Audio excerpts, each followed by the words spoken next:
आपण सगळ्या स्तरावरती याच्या आपण डिस्क्रिमिनेटिव्ह ट्रीटमेंट असल्यामुळे त्याला आपण निंदनीय जजमेंट म्हणतो. आता आपण असं करत असताना सगळे आपल्याला म्हणतील की तुम्हाला सुप्रीम कोर्ट मान्य आहे.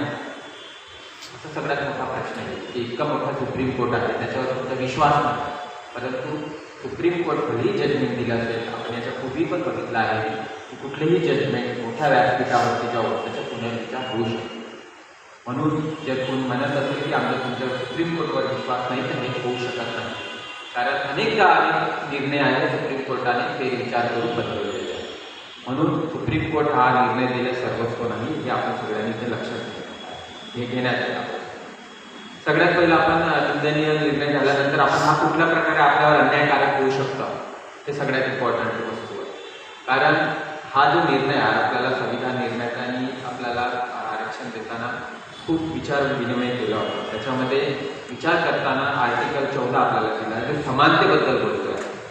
समानतेमध्ये बोलत असताना कुठल्याही जाती धर्माच्या कुठल्याही व्यक्ती वंश व्हायला कुठलाही डिस्क्रिमिनेशन होणार नाही, इनइक्वॅलिटी होणार नाही त्याची परिपूर्ण काळजी घेण्यात आली होती आणि त्यानंतरच आरक्षण ह्या प्रावधानाची निर्मिती केली होती. परंतु हा जो कालपर्वाचा आलेला मान्य सुप्रीम कोर्टाचा जो निर्णय आहे हा डिस्क्रिमिनेटिव्ह निर्णय आहे असं आपल्याला जाहीर करावं लागतं.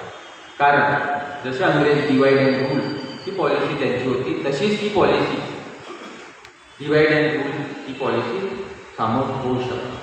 कारण ते दोन जातीमध्ये एक डिस्क्रिमिनेशन आणून झगडा आणून त्याच्यामध्ये परत एक संघ असलेले सगळं समाज हा विस्कळीत करण्याचा हा षडयंत्र कुठल्या ना कुठल्या प्रकारे होऊ शकते असं आपल्याला दिसतं.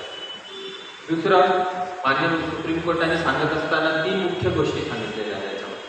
सगळ्यात इम्पॉर्टंट सांगितलं होतं की याचा कोणी राजकीय उपयोग करणार, परंतु हा जो निर्णय आहे कालपर्वाचा निर्णय हा राजकीय दृष्ट्याने प्रेरित असलेला हा निर्णय दिसतो. कारण खूप सारे आपल्याकडे एक्झाम्पल्स आहेत.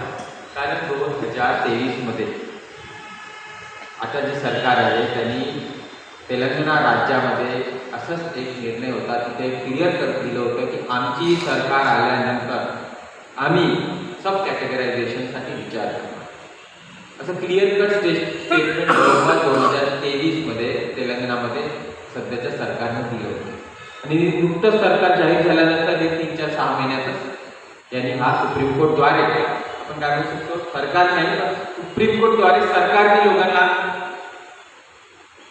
आणलेला हा निर्णय असू शकतो. दुसरं आपण जेव्हा कुठे काही सुप्रीम कोर्टमध्ये जात असतो आपण बघत असतो की सुप्रीम कोर्ट कुठला पण निर्णय देत असताना काही एक त्याचं तथ्य असतं, तथ्यावर ते बोलतो की तुमच्याकडे काही त्याचं डाटा आहे का.